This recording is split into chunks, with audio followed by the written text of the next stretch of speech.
아멘. 사도행전에는 하나님께서 세우신 사람들이 성령의 인도와 보내심을 따라서 성령의 능력으로 사명을 감당하는 이야기들이 잘 기록되어 있습니다.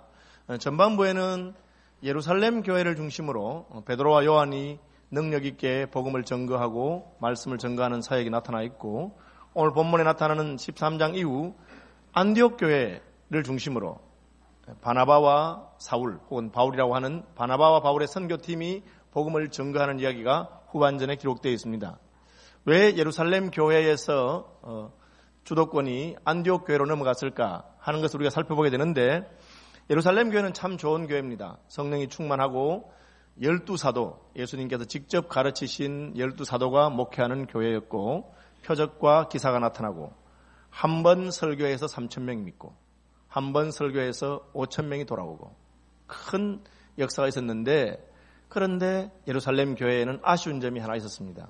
그것은 교회가 자체적으로 너무 재미있고 좋기 때문에 하나님께서 예루살렘 교회에게 하셨던 사명을 망각한 것입니다.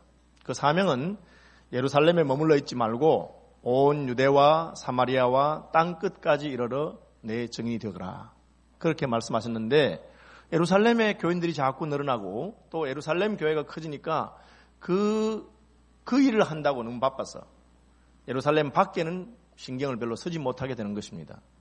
우리가 교회가 커지면 그 힘으로 밖으로 잘 나갈 수 있을 것 같지만, 이게 신경 쓰지 않으면 그 자체를 유지하는 데 더 힘이 들 수 있어요. 100명대보다 200명, 300명이 되면 교회가 재정적으로나 규모적으로나 효율적이 되는 것은 사실입니다. 그러나 그것이 500명이 되고 1000명이 되고 2000명이 되고 3000명이 된다고 해서 반드시 더 효과적으로 하나님의 백성들, 하나님 교회 일꾼들과 재정이 하나님 기뻐하는 데 쓰이는 것은 아닙니다. 규모가 자꾸 커지다 보면 그 규모 자체를 유지하는 일에 교회의 재정이나 일꾼이 너무 많이 쓰일 가능성이 있습니다. 그래서 교회가 늘 민감하게, 우리가 교회가 커졌음에도 불구하고 교회가 커지니까 더 큰 예배당, 더 좋은 시설 혹은 더 편리한 것, 그런 것만 추구하다 보면 교회는, 자기 교회는 좋고 그 교회 안에 있는 멤버들은 다 좋지만 하나님께서 그 교회에게 부탁하신 그 사명을 감당하는 일에는 소홀할 가능성이 얼마든지 있습니다. 사실 예루살렘 교회는 참 좋은 교회였지만 주님께서 그 교회를 세우시면서 땅끝까지 가서 내 증인이 되거라 한 사명을 감당하는 점에는 소홀한 점이 있었습니다. 그래서 하나님은 환란을 보내셔서 스데반 집사님이 순교하게 하시고 야고보 사도가 순교하고, 그 환란 때문에 예루살렘 교회의 모든 교인들이 흩어지는 그런 역사가 있었습니다.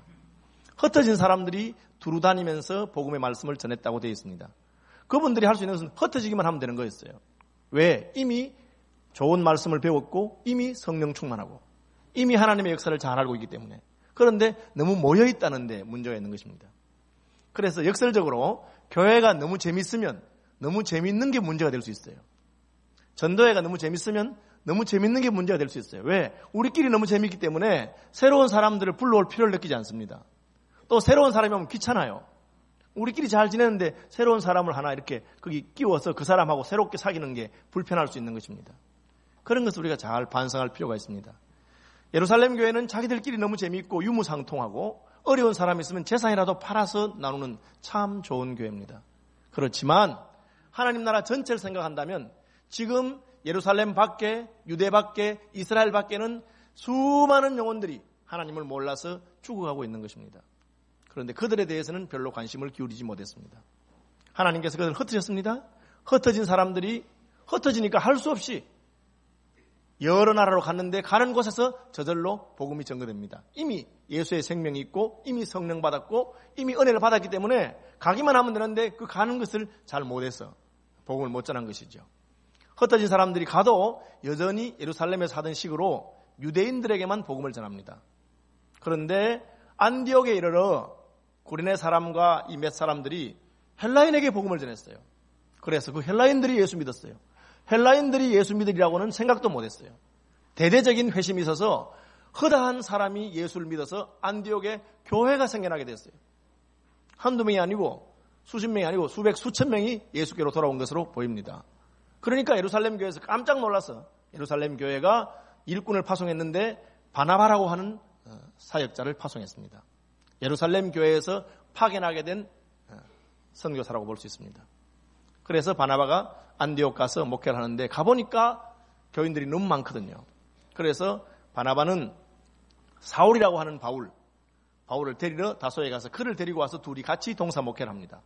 그런데 또 더 교회가 커졌어. 오늘 본문에 보니까 안디옥 교회에 선지자들과 교사들이 있으니 바나바와 사울 외에도 니게르라 하는 시몬과 구레네 사람 루기오와 분봉왕 헤롯의 젖동생 마나엔과 및 사울이라. 이 5명의 목사들이 있는 그런 교회인 것을 알 수가 있습니다. 안디옥 교회도 교회가 점점 성장하고 부흥하고 재밌는 교회입니다. 그런데 예루살렘 교회와 차별이 되는 결정적인 순간이 왔습니다. 그게 뭐냐? 안디옥 교회에 성령께서 바나바와 사울을 따로 세워서 복음을 위한 사역자로 파송하라. 그렇게 명령하신 것입니다. 이 명령에 안디옥 교회가 순종하는 것을 통해서 안디옥 교회는 예루살렘 교회와는 차별화를 이루게 되는데, 예루살렘 교회는 좋은 교회였지만 자기들만 서로 이렇게 섬기는 교회인데 스스로 나가지 않으니까 하나님이 흩으셔서 강제적으로 환경적으로 본의 아니게 사역자가 되는, 선교하게 되는 그런 교회가 되었고, 안디옥 교회는 성령의 음성에 순종해서 나가는 교회가 된 것입니다. 하나님께서는 반드시 자기 일을 하십니다. 우리가 그 명령을 잘 깨닫고 순종해서 사명을 감당하면 하나님과 손을 잡고 갈 수가 있습니다. 우리가 하나님 명령을 무시하고 혹은 외면하거나 혹은 잘 깨닫지 못할 때는 하나님께서 강제로 우리를 보내시는데, 때로는 하나님의 발길에 차여서 쫓겨서 그렇게 갈 수도 있는 것입니다. 하나님께서는 자기 일을 하십니다. 이것이 모르드게가 에스더에게 한 말입니다. 우리 민족이 지금 죽을 형편인데 너 혼자 왕비가 되어서 살 수 있다고 생각하지 말아라. 왕에게 간청해서 우리 민족을 살려라. 오빠, 임금님이 나를 찾자는 지가 벌써 10날이 되었는데 내가 먼저 임금에게 갈 수 없습니다. 잘못하면 저도 죽습니다. 그러니까 모르드게가 너가 왕비가 된 것이 이때를 위함인 줄을 알지 못하느냐. 하나님께서 너를 쓰기 위해서 지금 왕비를 만드셨는데 너가 만약에 이 말에 순종하지 않으면 하나님은 다른 사람을 통해서 이 나라와 이 백성을 구원할 것이고 너와 너의 집안은 하나님께 버림을 받을 것이다. 그 말을 들은 에스더가 오라버니 말씀이 옳습니다. 죽으면 죽을 것입니다. 제가 금식하고 왕께 나가겠습니다. 오라버니도 저희를 위해서 기도해 주세요. 그렇게 말하고 있습니다. 하나님의 일은 반드시 이루어집니다. 어떤 교회는 그 하나님의 뜻을 잘 분별하지 못하기 때문에 순종하지 아니해서 환경적으로 하나님께서 역사합니다. 참 아이러니컬하게도 한국 교회가 성장하게 된 중요한 원인 중에 하나가 한국 교회의 분열이라고 하는 그런 말이 있습니다. 한국 교회가 좀 성장하면 교회가 싸운답니다. 싸우면 그냥 마음 그냥 싸우는 게 아니고 확실하게 싸웁니다. 한국 교인들이 끝장을 보는 거예요. 그래가지고는 교회가 딱 갈라져가지고 저절로 교회가 2개가 돼버리는 겁니다. 교회가 2개가 되면 그때까지는 그냥 대충 신앙생활 하던 사람이 지기 싫어가지고 저쪽 교회에서 예배당 진다면 우린 더 크게 짓고 저쪽에서 헌금하면 더 열심히 하고, 그래서 막 경쟁적으로 크고 뭐 그런 일이 있다고 합니다. 참 안타까운 일이죠. 물론 하나님께서는 뭐 이런 방법으로 하든지 저런 방법으로 하든지 하나님의 역사가 이루어지지만 가장 좋은 것은 우리가 성령의 인도하심에 순종하여 기쁘고 감사하게 그렇게 순종하는 것입니다. 안디옥 교회는 그런 교회라고 볼 수가 있습니다. 안디옥 교회는 성령께서 안디옥 교회에게 말씀하신 그 말씀을 잘 듣고 순종하는 교회였습니다. 성령께서 하신 말씀은 순종하기 좀 힘든 말씀이었어요. 어떤 말씀이냐면 내가 불러 세우는 일을 위하여 바나바와 사울을 따로 세우라. 그렇게 말씀하셨어요. 지금 안디옥 교회가 성장세에 있습니다. 그런데 안디옥 교회 목사님이 5명인데 그중에 제일 좋은 사람 2사람을 떼서 내가 불러 시키는 일을 위해서 보내라고 그렇게 말하는 것입니다. 하나님의 나라를 위해서 일꾼들을 내보내는 것은 쉬운 일이 아니죠. 왜냐하면 그 바나바와 사울을 보낸다고 해서 안디옥 교회 자체가 성장하는 것은 아닙니다. 안디옥 교회 밖으로 보내기 때문에 바나바와 사울이 아무리 열심히 전도해도 안디옥 교회 자체에는 유익이 되지 않죠. 이게 하나님이 기뻐하는 일입니다. 그 일의 열매가 내게 직접적으로 돌아오지 않지만 하나님의 나라를 위해서는 유익한 일입니다. 그런 일을 하는 것이 순종이죠. 안디옥 교회는 순종한 것입니다. 이게 교회사에서 자연스러운 전통이라고 할 수 있습니다. 저는 대구 서문로교회 출신인데 서문로교회는 원래 대구 서교회와 한 교회였습니다. 서교회 옛날 이름은 성박교회입니다. 대구 성박에 있었기 때문에. 성박교회 서문호교회는 교인이 한 1000명 될 때 교회를 반 딱 잘라서 500명 정도를 두 교회를 만들었습니다. 그리고 그 두 교회가 다 큰 교회로 또 성장했습니다. 그 이후로 서문호교회는 20년 동안 수십 교회 교회를 분리해서 개척했습니다. 대구 전체를 복음화하기 위해서 자연스럽게 그렇게 나누어진 것이죠. 요즘은 이것은 아주 희귀한 일이 됐습니다. 건자에 와서 저희 교단의 몇몇 목사님들이 그런 사역을 했을 때 한국교회 전체가 놀랐습니다.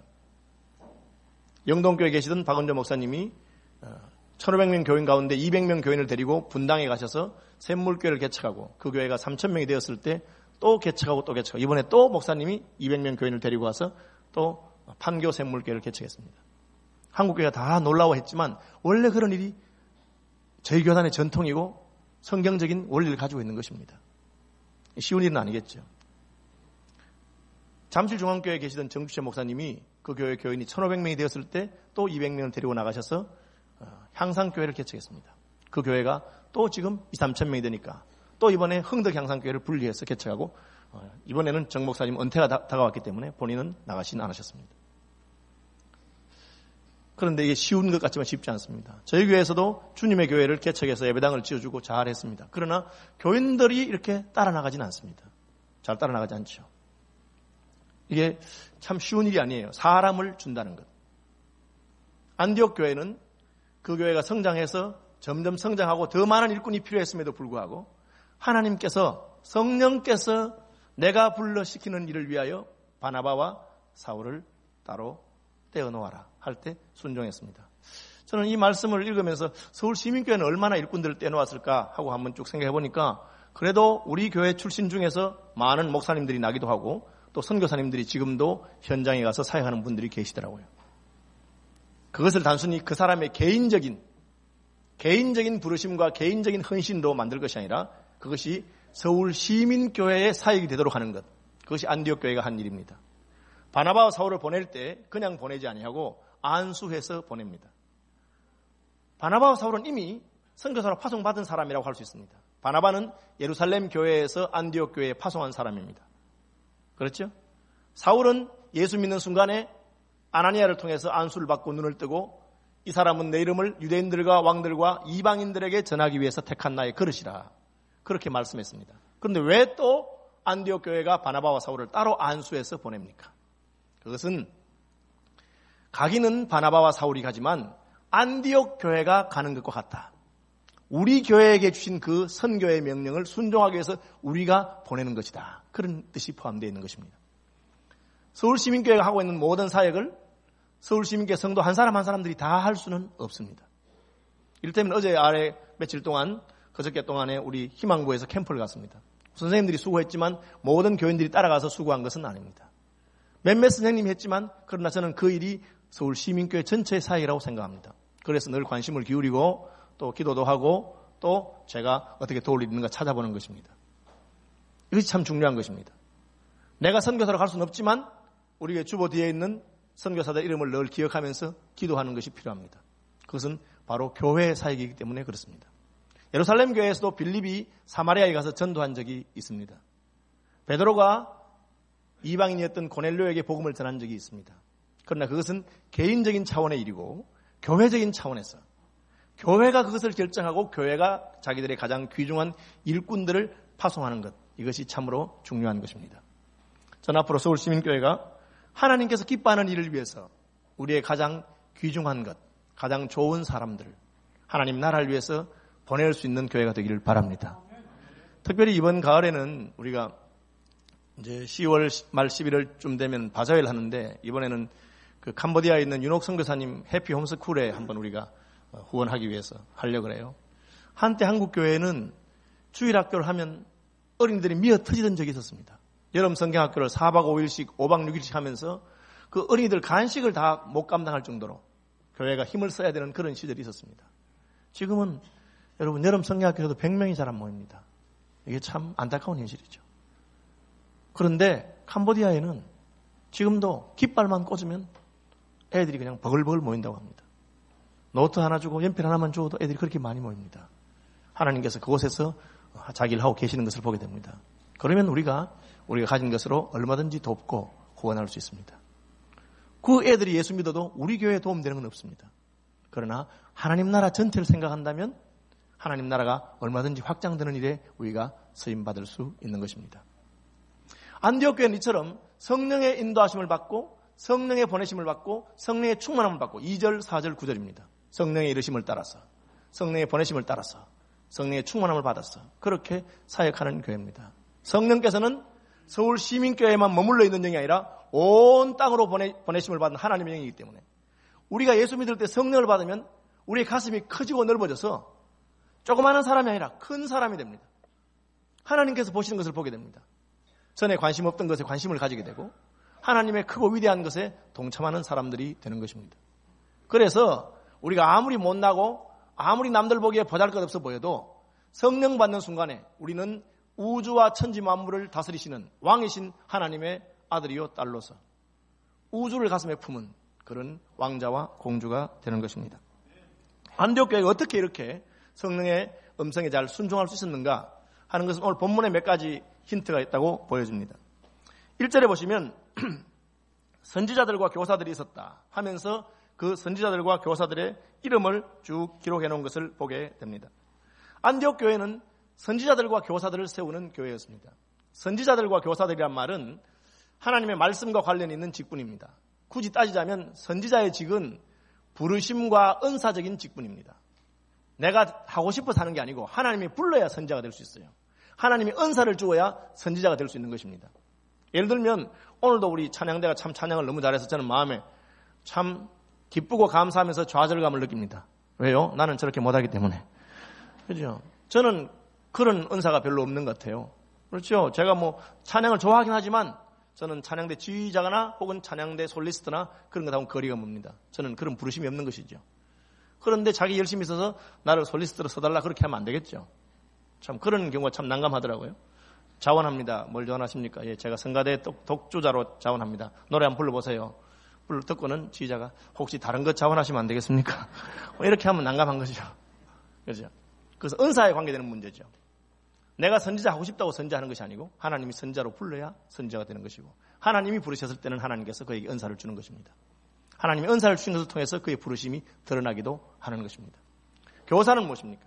이 교사는 목사를 말하는데 훈련을 잘 받아서 되는 것입니다. 신학교에서 성경 말씀 잘 배우고 훈련받아서 그는 좋은 목사가 될 수가 있습니다. 그런데 선지자와 교사가 따로 있는 것이 아니고 이 단어의 헬라어 용법을 보자면 선지자인 교사라고 할 수 있어요. 그 말은 선지자로서 부름받은 사람 혹은 은사를 받은 사람을 교회가 잘 훈련해서 좋은 목사로 세운다. 선지자인 교사. 사실 이 두 가지가 같이 있는 게 참 좋습니다. 은사가 있는 사람이 훈련을 받을 때 제대로 쓰임받게 되는 것이죠. 물론 저도 발성법을 배우고 가면 조금은 잘할 수 있을 것입니다. 그러나 탁월한 솔리스트는 될 수 없겠죠. 제 성대가 한계가 있기 때문에 그렇습니다.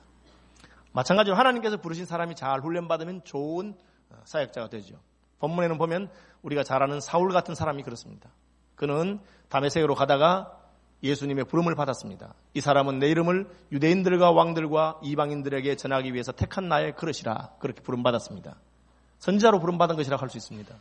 그러나 그는 그전에 이미 유대인 랍비로서 유대교 랍비로서 훈련을 받은 사람이고 그 후에 아라비아 사막에 가서 수년 동안을 하나님의 말씀을 연구하면서 자신을 갈고 닦아서 훈련한 성경교사가 된 것입니다.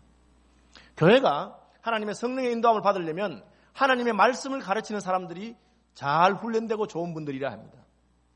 바나바는 예루살렘 교회에서 안디옥 교회에 오늘날 식으로 말하자면 담임 목사로 파송받은 사람이지만 그는 자기 혼자 사역하기를 원치 아니하고 자기와 함께 사역할 좋은 일꾼들을 많이 불러 모았습니다. 첫째가 바로 그 사울입니다. 다소로 가서 사울을 데리고 왔습니다.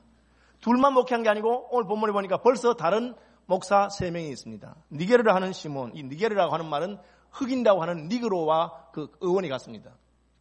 흑인인 시몬과 그리고 구레네 사람 루기오와 어떤 사람들은 이 루기오라고 하는 말을 누가복음을 쓴 누가와 같은 뜻으로 봅니다. 사도행전과 누가복음을 쓴 누가와 헬라인으로서 예수 믿은 사람이죠. 그리고 분봉왕 헤롯의 젖동생 마나엔과 이렇게 나옵니다. 다른 3사람이 더 사역자가 됩니다. 여기서 우리는 바나바가 얼마나 사람을 사랑하고 사람을 기르는 일꾼인가 것을 알 수 있습니다. 자기 혼자 마음대로 하는 것이 아니라 하나님의 교회를 위해서 더 많은 은사가 있고 훈련된 일꾼들이 세워지는 것, 그것이 하나님께서 그 교회를 사용하시는 방법입니다. 서울 시민교회를 통해서 저는 많은 은사가 있고 훈련받은 목사들이 세워지길 바라고 선교사들이 세워지기를 바랍니다. 서울 시민교회를 통해서 충성스러운 장로들과 집사들이 부름받고 세워지고 훈련받게 되기를 바랍니다. 그것이 안디옥 교회의 특징입니다. 그런 교회를 하나님이 쓰시는 것입니다. 사람이 많다고 쓰는 것이 아니라 일꾼이 많아야 하나님이 쓰시는 것입니다. 사람은 많은데 일꾼이 없으면 어떻게 되겠습니까? 아르헨티나에서 큰 부흥운동을 일으켰던 오르티지 목사님이라고 계십니다. 그분이 개척교회를 해서 죽도록 충성하고 열심히 전도해서 500명을 만들었는데 번아웃 됐습니다. 아르헨티나에서 500명 교회는 큰 교회입니다. 그래서 기도원에 가서 하나님, 제가 이렇게 열심히 충성했는데 왜 저는 이렇게 너무 힘들고 괴롭고 어렵습니까? 그렇게 말하니까 네가 무슨 충성했단 말이냐? 예, 제가 얼마나 교회를 많이 성장시켰습니까? 우리 교회가 저 혼자 시작해서 500명으로 성장했습니다. 그러니까 하나님이 너희 교회는 성장한 것이 아니다. 아니, 성장한 것이 아니면 뭡니까? 살이 찐 거다. 너희 교회는 성장이 아니고 살이 찐 거다. 그렇게 말씀하셨어요. 굉장히 충격을 받은 것입니다. 그렇기 때문에 네가 힘들다. 그 말의 뜻은 사람은 많아졌지만 일꾼은 없다는 것이죠. 사람 많지만 전부 일꾼은 없습니다. 다른 사람을 돌보고 다른 사람을 섬기고 자기 몫을 감당하는 일꾼이 많아져야 그 교회가 하나님이 쓰시는 교회입니다. 서울시민교회 모든 성도들이 하나님 쓰시는 일꾼이 되기를 바랍니다. 하나님께서 주신 은사와 부르심이 있습니다. 그 은사와 부르심을 따라 훈련 받으시기 바랍니다. 다른 사람에게 복음 전가하기를 원하는 분 계십니까? 전도 훈련 받으십시오. 기도하고 싶은 마음이 강한 분 있습니까? 기도 훈련 받으시고 기도 그룹을 만드십시오. 그렇게 하면 됩니다. 그래서 자기의 부르심과 은사를 따라 훈련할 때 일꾼들이 되고 그 일꾼들이 많아질 때 교회를 하나님이 쓰시는 것입니다. 어떤 일꾼입니까? 2절에 보니까 주를 섬겨 금식한다고 되어 있어요. 이 주를 섬긴다고 하는 말은 일반적으로 하나님을 섬긴다는 뜻도 있지만 자신의 부르심, 자신의 직분을 따라서 하나님을 섬긴다. 그런 용례를 가진 단어입니다. 다시 말해서 목사가 주를 섬긴다고 하면 예배 시간에 설교하는구나 혹은 설교를 준비하시는구나 그렇게 이해하면 됩니다. 찬양대가 주를 섬긴다고 하면 찬양 연습을 하거나 찬양을 하고 있구나 그렇게 생각하면 되는 것입니다. 주를 섬긴다는 말은 그런 용례입니다. 선지자들인 교사들이 주를 섬긴다고 하는 것은 하나님의 말씀을 제대로 가르치기 위해서 준비하고 훈련하고 혹은 말씀을 가르치고 있다 그런 뜻입니다. 그런데 왜 주를 섬기면서 금식합니까? 이것은 영적인 일이기 때문에 그렇습니다. 상식적으로 생각하면 일을 잘하려면 잘 먹어야 잘할 수 있습니다. 먹고 힘을 내야 일 잘하잖아요. 그래서 여름 성경학교 하는 교사들에게 교인들이 맛있는 것을 사주기도 하고 먹고 힘내서 열심히 애들 돌보라고 그렇게 하는 것이죠. 수고한 선생님들에게 또 대접하는 것이 그런 것입니다. 목사님에게 식사 대접하는 이유가 무엇입니까? 목사님 잘 먹으시고 힘내서 교회를 더 잘 섬기라고 그렇게 하는 것이죠. 그러나 그것은 상식적인 차원에서는 맞는 말이지만 영적인 차원에서는 다 맞는 것은 아닙니다. 영적인 차원에서는 때로 금식하는 것을 통해서 우리가 주를 더 잘 섬길 수가 있습니다. 제가 목사니까 저는 다른 건 모르겠고 목사로서 준비하는 이야기를 해봅시다. 제가 설교를 준비하는데 그 주간 따라서 너무너무 준비가 안 되는 거예요. 아무리 준비를 해도 말씀이 떠오르지 않고 하나님께서 제게 주시는 거 없습니다. 그럼 어떻게 하겠습니까? 그러면 금식하죠. 금식합니다. 금식하면서 하나님께 나갑니다. 그러면 하나님께서 나를 불쌍히 여기시기도 합니다. 왜 그렇습니까? 영적인 일이기 때문에 그렇습니다. 안디옥 교회의 직분자들은 먹는 것보다는 하나님의 일을 더 생각했습니다.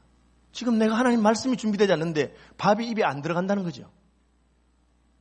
혹은 하나님 말씀을 가르치는 일을 너무 열심히 하다 보니까 끼니를 잊어버린 것이죠. 저희 교단의 성경교사로 유명했던 유명한 목사님 오종덕 목사님이라고 계십니다. 그분 하나님 말씀 너무너무 사랑하는 분이고 성경 박사라고 했습니다. 박윤선 목사님이 성경 보다가 그 말씀이 어디 있던가 잘 생각이 안 나면 오종덕 목사님에게 물어보면 오 목사님이 그냥 걸어다니는 성경입니다. 몇 장 몇 절에 있다고 다 말씀해 준 그런 분입니다. 오 목사님 일화 가운데 이런 게 있어요. 오 목사님이 한 번은 저녁에 성경을 보고 계시는데 며느리가 아버님 진지 드세요 하고 저녁을 가져왔어요. 그 저녁을 먹었습니다. 먹고 또 성경 보고 있는데 조금 있으니까 며느리가 또 밥을 들고 와서 아버님 진지 드세요 이러는 거예요. 그래서 이 오 목사님이 얘가 정신이 있나 없나? 얘야 나 조금 전에 저녁 먹었어. 그렇게 말했습니다. 그러니까 며느리가 깜짝 놀라면서 아버님 이거 저녁이 아니고 아침인데요. 그 자리에서 밤을 새우셨는데 시간이 몇 분 지나간 것처럼 그렇게 열심히 성경 먹습니다. 며느리가 안 챙겨줬으면 그냥 아침 굶고 점심 굶고 그렇게 하는 것입니다. 저희 교단에 그런 일이 많이 있었습니다. 저희 교단이 처음 생길 무렵에 50년대 60년대 그때는 부흥상행을 하면은 마지막 날 새벽 집회는 오후 2시에 끝났어요. 새벽 집회가 오후 2시에 끝났어요. 그것도 월요일부터 토요일까지 해서. 왜? 그때는 마지막 시간이니까 강사도 듣는 사람도 다 잊어버리고 듣는 분들 집에 가서 밥 해야 되는데 잊어버리고 그냥 앉아서 듣는데 새벽 4시입니다. 그때는 새벽 기도회가. 4시부터 시작해서 오후 2시까지니까 몇 시간이에요? 10시간을 합니다. 그래도 아무도 밥 찾는 사람이 없어요. 왜? 하나님의 말씀에 집중하기 때문에 그런 일이 생긴 것이죠. 오늘날 중국 교회에 가면 중국 지하교회에 아직 그런 일이 있다고 합니다. 주를 섬겨 금식하는 것입니다. 자기들의 밥것을 챙기지 않습니다. 교회에서 직분을 감당하는 하나님을 하면서도 자기 먹을 것은 악착같이 챙기는 분들이 있습니다. 그것은 충성스러운 사람이 아닙니다. 하나님께서 챙겨주는 것이죠. 우리의 먹을 것은 하나님이 챙겨주는 걸로 믿으시기 바랍니다. 자기가 자기 밥것을 챙기는 것이 아닙니다. 교회에서 일을 하고 수고를 해도 남들이 알아주고 칭찬해주고 자기가 높아져야만 그 일을 하는 사람이 있습니다. 남들이 몰라주고 알아주지 않고 그러면 하지 않습니다. 그것은 주를 섬기는 금식이 무엇인지 모르는 사람입니다. 우리가 주를 섬기는 일에 있어서는 먹는 것보다 주를 섬기는 것이 앞서는 것입니다. 직장인들도 그렇게 해요. 직장 일이 너무 바쁘고 힘들면 잠도 자지 아니하고 먹지 아니하고 그 일에 집중합니다. 그래야 살아남고 이길 수 있기 때문에 그렇습니다. 안디옥 교회가 주님의 부름을 받고 쓰임받은 것은 이처럼 충성스러운 일꾼들이 많았기 때문입니다. 사람으로 할 수 없는 것입니다. 하나님의 성령이 우리를 사로잡을 때, 하나님의 영이 사로잡힐 때 우리는 먹는 것보다는 하나님의 일에 더 열심하게 되는 것입니다. 예수님께서 수가성 우물가 여인에게 복음을 전할 때 제자들은 먹을 것을 구하러 갔다 왔습니다. 그래서 선생님 식사하셨나고 물었습니다. 예수님의 대답이 내게는 너희가 알지 못하는 양식이 있다. 그렇게 말했습니다. 그럼 누가 먹을 걸 드렸느냐? 그러니까 예수님이 내 양식은 하늘에 계신 내 아버지의 뜻을 행하는 것이다. 그렇게 말했습니다. 여러분 먹지 않아도 배부르단 말 아시죠? 하나님의 일을 하면서 먹지 않아도 배부른 것을 경험해 보시기를 바랍니다. 먹지 않아도 배가 부릅니다. 하나님 기뻐하는 일을 하기 때문에 그렇습니다. 그렇죠. 이런 일꾼들이 있어야 됩니다. 이런 일꾼들에게 성령께서는 말씀하십니다. 성령께서 내가 불러 시키는 일을 위하여 바나바와 사울을 따로 세우라. 그렇게 말씀하셨어요. 하나님의 음성을 듣는 게 참 중요합니다. 이건 쉬운 일이 아니죠. 하나님께서 말씀하시는 것은 어떻게 듣겠습니까? 물론 하나님께서는 직접 우리 귀에 대고 말씀할 수도 있습니다. 저는 그런 경험도 해봤습니다. 꿈을 꿀 수도 있습니다. 저희 집사람은 저하고 선보기 전에 꿈에 제 얼굴을 보고 선보러 나왔습니다. 제가 굉장히 영적으로 어둡기 때문에 하나님이 보여줘야 하는가 보다. 그렇게 제가 말했습니다. 하나님이 그렇게 못하는 법이 없죠. 그러나 어떻게 우리가 선지자와 교사들이 하나님의 성령께서 하신 말씀이라고 하는 것을 아멘로 받을 수 있을까요? 어떻게 목사님의 설교가 목사가 자기 기분에 따라서 말하는 것이 아니라 하나님께서 내게 하신 말씀인지 우리가 어떻게 아멘로 받을 수 있겠습니까? 저것이 어떻게 성령의 음성인지 알 수 있겠습니까? 그것은 일반적으로 두 가지입니다. 이걸 잘 들으시기 바랍니다. 우리 모두는 하나님의 성령을 받았기 때문에 하나님의 성령께서 말씀하실 때는 우리 마음속에 있는 하나님의 영이 감동하고 감흥합니다. 두 가지로 감흥합니다. 첫째는 영적인 부담을 주십니다. 말씀할 때 어머나 저게 나보고 하시는 말씀이구나. 지금 날 보고 하나님께서 저렇게 말씀하시는구나 하는 부담이 생깁니다. 그리고 그 부담은 하나님이 주신 것이면 사라지지 않습니다. 물려두어도 계속 떠오릅니다. 그래서 그것은 우리가 하나님께서 하신 말씀인 줄 알 수 있습니다. 하나만 예를 들어볼까요? 어떤 집사님이 결혼했는데 가난한 남편에게 시집을 가서 신혼여행을 못 갔습니다. 신혼여행 못 가기 여사죠. 저희들 시대만 해도 신혼여행 가는 대신에 기도원에 가서 기도하기도 하고, 저는 서울에 신혼여행 왔습니다. 남대문 시장 거기 가고 내려갔죠. 그렇게 할 수 있습니다. 그 정도도 한 건데, 신혼여행 못 갔으니까 이 아내가 한이 돼가지고 결혼한 다음에 10년 동안 장바구니에서 조금씩 모아서 적금을 들었습니다. 결혼 10주년 기념으로 남편에게 통장을 내놓으면서 이렇게 말하리라. 당신이 내게 신혼여행을 못 시켜주니까 내가 당신 신혼여행 시켜줄게. 그래서 같이 가려고 돈을 모았습니다. 그래서 이제 그 적금을 탔는데 결혼 기념일을 기다리고 있는데 생전 안 찾아오던 전도사님이 찾아와서 집사님 저 이야기 좀 해요. 아, 왜 그랬어요 전도사님? 제가 기도 제목이 하나 있는데 집사님하고 같이 기도하고 싶어요. 무슨 기도 제목이요? 그러니까 집사님 제가 신학교에 입학한 이후로 하나님께서 한 번도 등록금을 안 주신 적이 없는데 이번 학기는 등록금을 안 주세요. 제가 우리 교인들 가운데 돈 많은 분들도 많이 있지만 그분들한테 기도 제목 부탁을 하면 돈 좀 달라고 하는 말처럼 들렸어.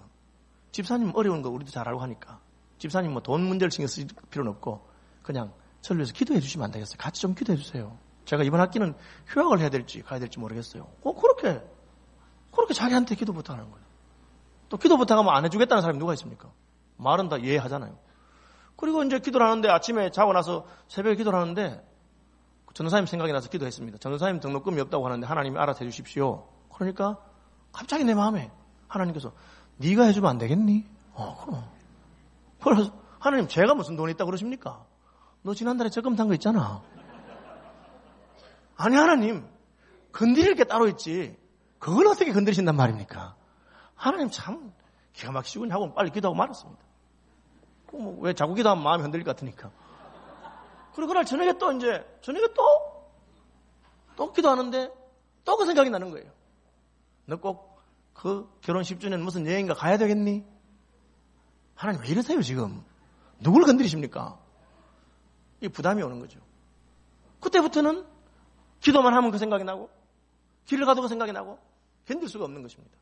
그 생각을 떨칠 수가 없어요. 상식적으로 생각해서는 말이 안 되는 거예요. 돈 많은 부자들도 우리 교회에 많이 있고 형편없는 사람도 많이 있는데 왜 하나님이 날 보고 그러시나? 그런데 그 부담이 떨쳐지잖아요. 어떻게 하겠어요? 결국은 그 전도사님을 불렀습니다. 전도사님 참 이상하죠. 내가 전도사님 기도 부탁받고 기도를 했는데 기도한 지 얼마 안 돼서 어떤 분이 제게 찾아와서 자기가 이번에 적금 하나 탔는데 어디 쓸까 생각하는 중이었는데 전도사님 이야기를 듣고는 전도사님 그 장학금으로 주라고 나한테 돈을 맡겨왔어요. 아니 누가 그런 분이에요? 우리 교회 교인이에요. 누구세요? 그분이 누군지는 절대 밝히지 말라고 하셔서 제가 말은 못합니다. 그냥 하나님이 주신 걸로 생각하고 받아가세요. 전도사님이 입이 이렇게 벌어져서 너무 좋아서 할렐루야 하고 갔어요. 그 가는 뒷모습을 보고 아이고 내 신혼여행 이 마음이 들면 어떻게 주겠어요? 아이고 하나님이 저럴 수가 있나 이러면 어떻게 주겠어요? 그런데 그 전도사님이 기뻐하면서 가는 뒷모습을 보는데 너무너무 기쁘더라는 거라. 너무너무 기쁘더라는 거라. 신혼여행 못 간 게 억울하지도 않고 안 되면 내가 10년 뒤에 가면 되지. 또 한편 마음으로는 나는 앞으로 천국 가서 좋은 거 실컷 볼 건데 그 여행 한번 못 가면 어떻겠나. 그런 마음이 들더라는 거예요. 그래서 순종했다고 하는 것입니다. 여러분 속에 하나님의 성령이 계십니다. 말씀을 듣는 순간 하나님께서 성령께서 여러분 마음을 두드리는 수가 있어요. 그것이 성령의 인도를 받는 것입니다. 순종하면 말할 수 없는 기쁨이 옵니다. 순종하면 아이고 내 팔자에 싶은 게 아니고 할렐루야 감사하다. 우리 교회에 돈 많은 사람도 그렇게 많은데 왜 하나님이 하필 나를 불러서 나를 사용하시는가? 그런 마음이 들고 기쁘고 감사하고 그 뒷감당은 누가 하시느냐? 하나님이 해주시는 것입니다. 여러분 주를 섬기는 사람에게 하나님께서 말씀하시는 줄 믿으시기 바랍니다. 목사가 설교하는 중에 목사의 설교가 아니라 하나님의 음성을 들을 때가 있을 것입니다. 그것이 하나님의 음성이면 여러분이 기도하고 그 음성을 묵상하면 묵상할수록 그것이 여러분 마음에서 떠나지 않습니다. 왜? 하나님께서 하신 것이기 때문에. 여러분이 순종할 때까지 지속적으로 말씀하십니다. 그리고 내가 알아요. 내 마음 깊은 곳에. 이것은 내 욕심이나 내 변덕이나 내 기분이나 분위기 따라서 한 게 아니고 하나님께서 나보고 지금 하시는구나 알 수 있습니다. 그때 순종하는 분들이 되길 바랍니다. 안디옥 교회는 바나바와 사울이라고 하는 가장 위대한 목사 2명을 빼라 할 때 예 하고 순종했습니다. 쉬운 거 아니죠. 그 교회가 제일 아끼는 사람이니까. 그러나 순종했습니다. 순종할 때 하나님은 안디옥 교회를 사용하셨고 바나바와 사울을 통해서 온 유럽이 주께로 돌아오는 일에 그들을 사용하신 것을 보게 됩니다. 우리가 살아가는 날 동안에도 자신만을 위해서가 아니라 하나님의 나라를 위해서 내 자신을 위해서가 아니라 교회를 위해서 하나님께 쓰임받는 분들이 되시기를 바랍니다. 말씀 생각하면서 우리 1분만 기도합시다. 하나님 내게도 말씀하시고 내게도 순종할 믿음 주시고 서울시민교회도 하나님 나라를 위해서 쓰임받는 교회 되게 해달라고 한번 기도하면 좋겠습니다. 오, 자비하신 아버지 하나님, 은혜를 감사를 드립니다. 저희를 불쌍히 해주시옵소서. 아버지 하나님, 저희가 쓰임받는 교회 되게 하여 주옵소서. 순종하는 교회 되게 하여 주옵소서.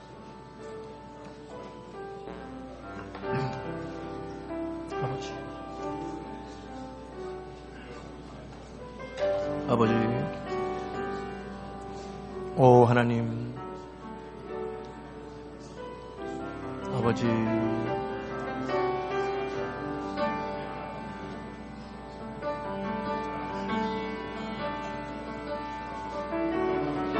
존귀하신 하나님, 은혜를 감사합니다. 저희 교회를 통해서 영광을 받으신 줄 믿고, 또 저희 교회를 통해서 저희에게 이렇게 좋은 형제자매들, 이렇게 좋은 환경 주셔서 기쁨으로 하나님 섬기하신 것 감사를 드립니다. 그러나 저희가 저희 자신의 기쁨과 만족에 머물러 있지 말고 주님의 마음을 품고 희어져 추수하게 된 밭을 바라보고 예수 사랑, 예수 은혜, 예수 생명이 필요한 자들에게 우리가 허리띠를 쪼르더라도, 우리가 더 헌신하더라도 주님 기뻐하는 일에 쓰임받는 교회와 성도가 되게 하여 주옵소서. 우리의 마음속에 말씀하시는 성령의 음성에 순종하는 은혜를 주시옵소서. 충성스러운 일꾼들을 저희 교회에 많이 세워 주옵소서. 예수님의 이름으로 감사기도 합니다. 아멘.